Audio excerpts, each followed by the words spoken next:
É isso aí.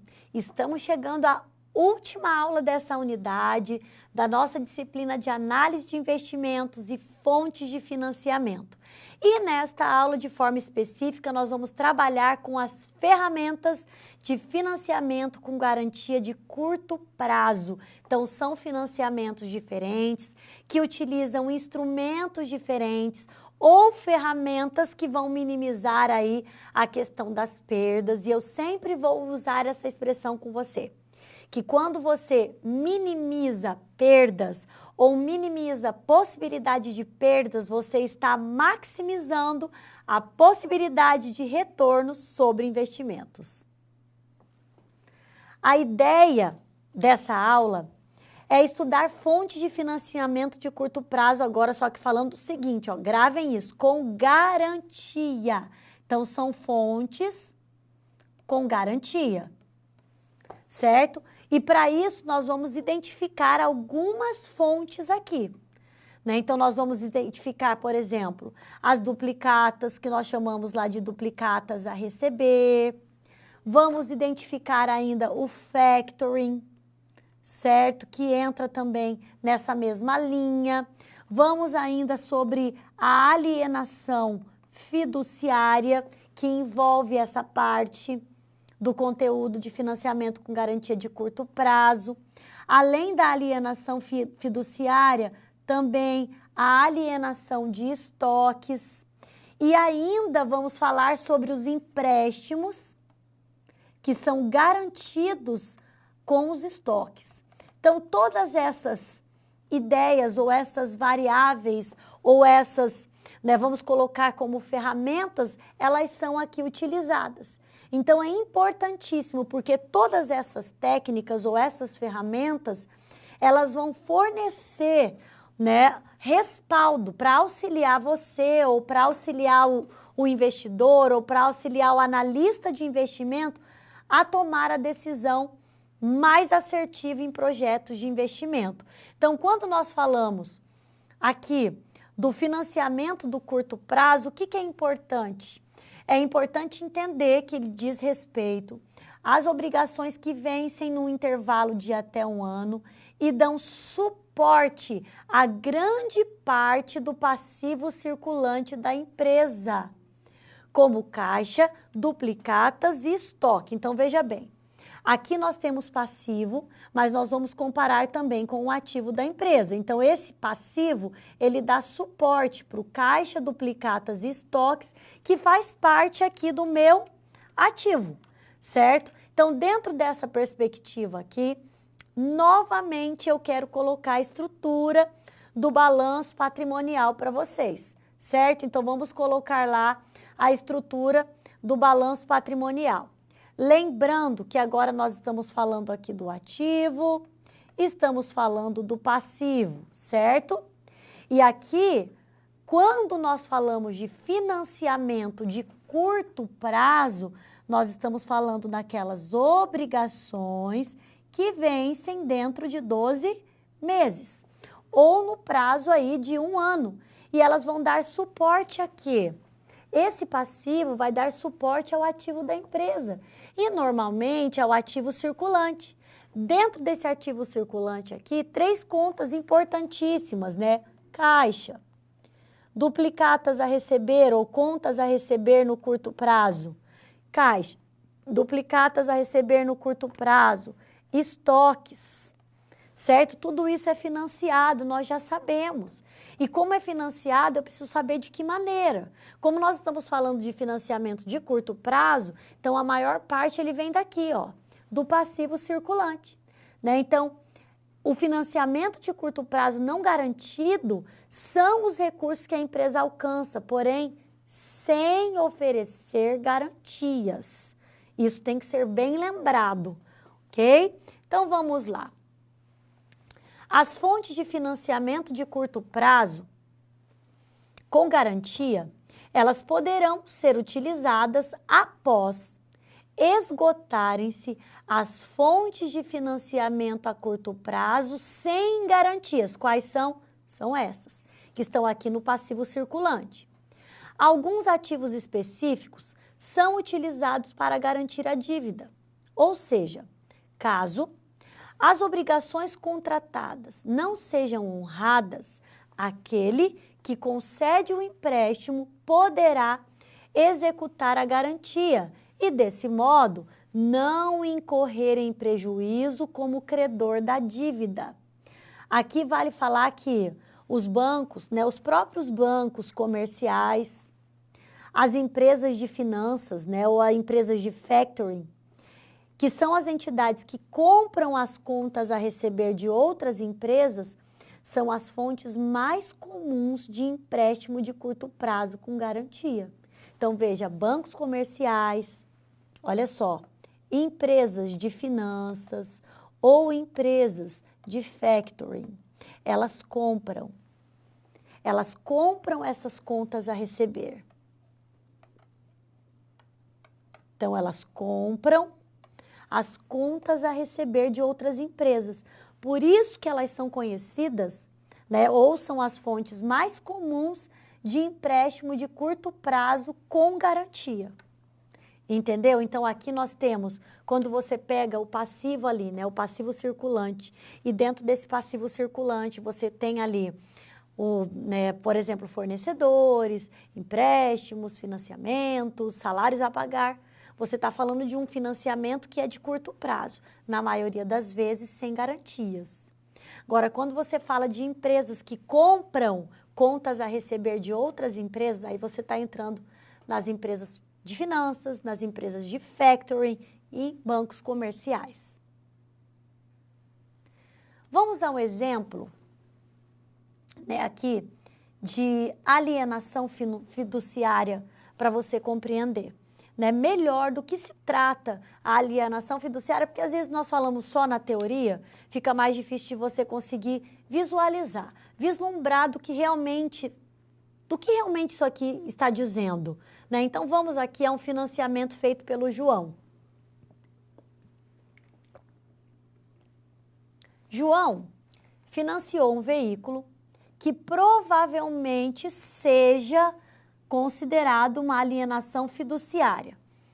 Significa que o veículo que João está utilizando, ele está alienado, ou seja, João tem o direito de uso, porém, o proprietário é aquele que realizou o empréstimo, sendo o próprio bem, o carro, a garantia do empréstimo. Portanto, quando é que João vai falar, agora eu sou proprietário desse carro, agora o carro é meu?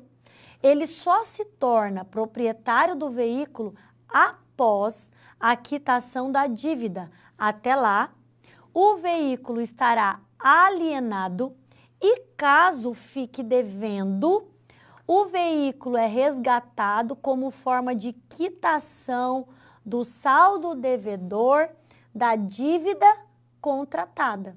Então, você percebe que aqui, quando nós falamos sobre o financiamento, sobre a alienação fiduciária, significa isso, Aqui eu estou utilizando um veículo, mas ele está alienado.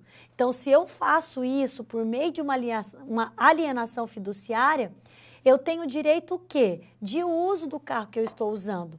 Mas dizer assim, olha, esse carro me pertence somente quando eu quitar a dívida. Aí eu passo a ser a proprietária do veículo. Financiamento e empréstimos bancários. São os recursos de terceiros mais conhecidos, Muito se ouve falar em empréstimo, financiamento. Assim, Padovese indica que a empresa obtém, junto a uma instituição financeira, recursos para serem pagos dentro de prazos, períodos e taxas de remuneração acordados. E qual seria o objetivo aqui? Com o objetivo de financiar seus investimentos no ativo. Então, a característica mais marcante dos empréstimos, de forma geral, é que o credor ele deseja receber o pagamento previsto e não executar a dívida.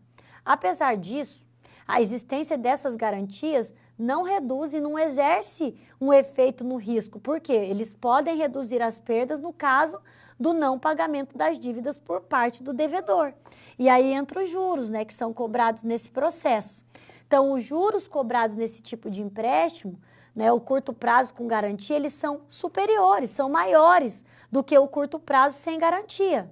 E para compensar, ou a forma de compensação empregada pela credora, ela vem como? Com juros mais altos ou com uma comissão de serviço, né? Como se diz, é a mesma coisa quando você vai fazer um financiamento. Tem lá um servidor público e tem um que é da área privada.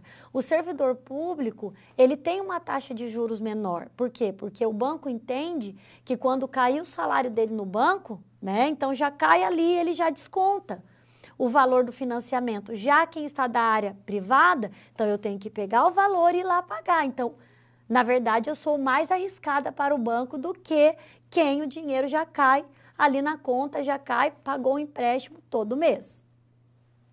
Duplicatas e fatura.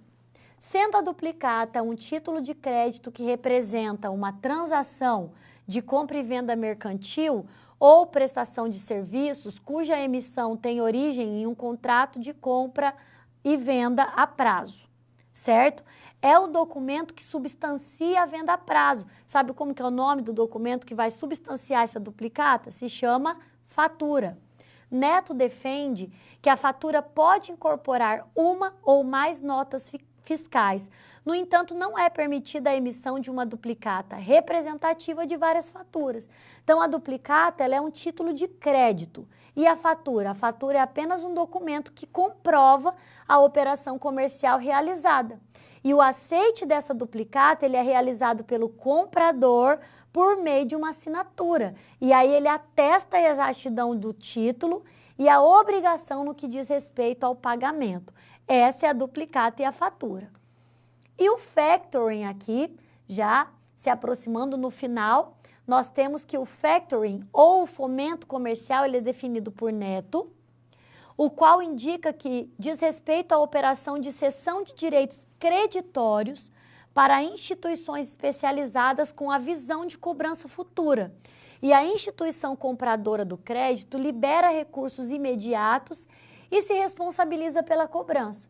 Então, no que diz respeito ao funcionamento, as operações de factoring, eles ocorrem da seguinte forma. O fator, né, ou factor, ele seleciona as contas que na avaliação dele tem um risco que seja apropriado. E aí ele vai notificar os clientes das contas que realizam o pagamento diretamente com o factor.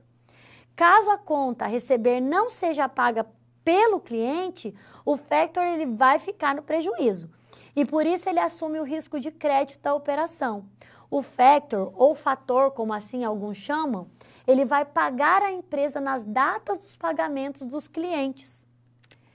E apesar do custo elevado das operações de factoring, existe a vantagem para o empresário de não se preocupar com a questão de pagamento por parte do cliente, uma vez que o recebimento é garantido por quem? Pelo fator ou pelo factor, tá? Como alguns assim o dizem. E para encerrar esta aula, bem como a nossa segunda unidade, algumas observações a respeito do estoque, que é importante. Ao lado das contas a receber, os estoques são muito utilizados como garantia de empréstimos de curto prazo, sendo avaliados para garantia pelo seu valor de mercado, tendo como característica principal a sua liquidez, ou seja, a facilidade de ser vendido, de ser transformado em moeda para saldar as obrigações dos empréstimos. Então, o uso de estoque como garantia, vinculação flutuante, isso é importante, né? É importante observar que essa condição vai depender da característica do produto a ser dado em garantia, como, por exemplo, se o produto é perecível, né? Então, eu poderia chamar de perecividade e o mercado entra como garantia. Empréstimos com alienação de estoques, em que o direito sobre o estoque ocorre de forma generalizada e não sob itens específicos. Empréstimos garantidos por recibo de depósito. Também é importante pensar que eles são feitos geralmente, né? Vamos colocar aqui, né? Com veículos, máquinas, logo são bens duráveis que são identificáveis por número de série. Agora, quando nós falamos aqui por recibo de depósito, também tem que pensar na questão de que o credor assume o controle físico do armazenamento de estoque também, né? Então, por isso que é recibo de depósito. Pessoal, estamos aí chegando ao final de mais uma unidade da nossa disciplina. O meu desejo é que vocês continuem firmes aí no conteúdo, foco, e eu aguardo vocês na próxima unidade.